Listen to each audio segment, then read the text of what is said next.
Hey guys, I got a request to make a video on some of my magical pagan tools, so I thought, since I have a lot, I thought that I would divide it up into sections. So today, I'm going to be mainly showing you my divination tools, various things that I use for divination purposes. Okay, here's a few of them. I just have them spread out on my desk. Let's go through them.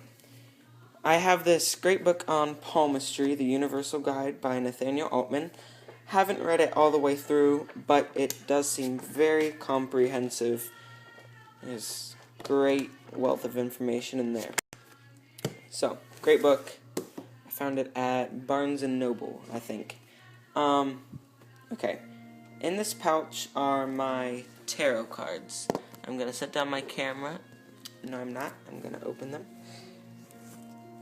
I keep them actually in a Crown Royal bag. I haven't seam ripped out the letters yet, the embroidery. Sorry about that darkness for a second, but they are Celtic tarot cards. Let me find the book on those. Right here. The Celtic Tarot by Helena Patterson, I believe. Good little information book that came with it to add to what we already know about them. They have great pictures on them, very detailed and colorful. I'm a big believer in not letting others handle my cards or any of my divination tools, ever. Well, I mean, they could handle them, but that would, their energy, it's kind of like oil, it would get left on it and leave a residue, and that requires a cleansing, and they've already learned your energy, kind of, so I just like to work with them by myself and ask the question myself, ask the client's question myself. Next, I have these great fortune sticks that I found in a market in China. Let's try and focus, there we go. It came with a little booklet full of poems, depending on what stick. You take it, you make a wish, you ask a question, and you shake it, and the first stick to fall out, they all have numbers on them. Oops, there we go. Number 49, that one is. And so I'd go to the little book and open it up, and there would be a poem there with my fortune, and there would also be a likelihood of my wish coming true. And then in this little Wicked Witch of the West tin, I have some various chains and things that I can attach crystals to use as pendulum. Runes I keep in this bandana.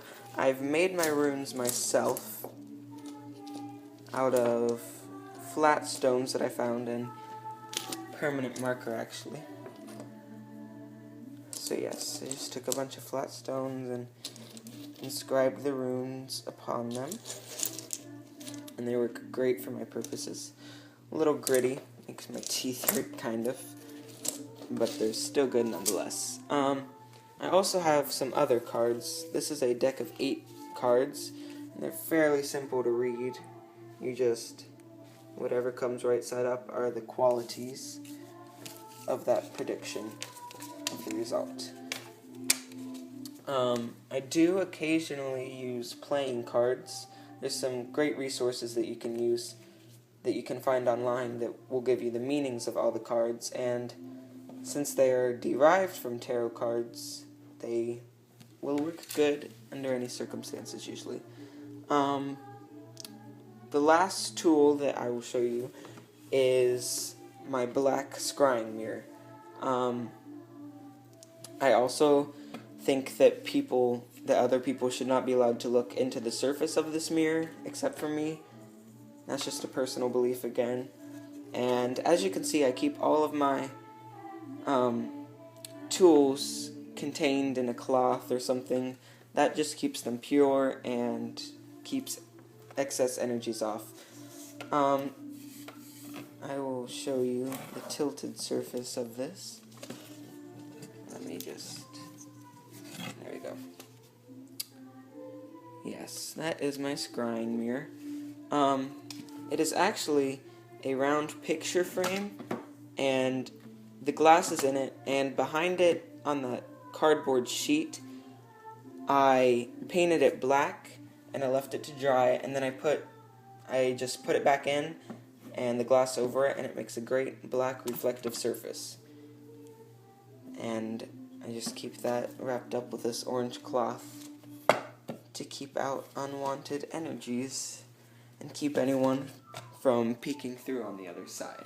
Of course, there's many different ways to divine the future, the past, to scry. Have many books on that, but those were just some of my most used tools that I use. A few seconds ago, something's been bothering me with my best friend, her and another relationship she has, and I wanted to see what the circumstances was there and possible outcomes, and I just whipped out my tarot cards, did a quick reading, and sure enough, there was the answer right in front of me. So, yes, divination is great. If you don't abuse it, it's a tool. It's not, sorry if that's too bright, it's not, it's to be used sparingly, kind of. It's not you almost don't want to know what's always going to happen. I think that can be a real curse sometimes. So, yes, those were my divination tools. I have many more magical tools that I will get around to showing you. I'm in the process of making a few other videos.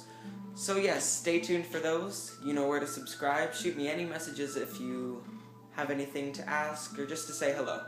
Send me requests, too, if there's anything you'd like to see. Thanks.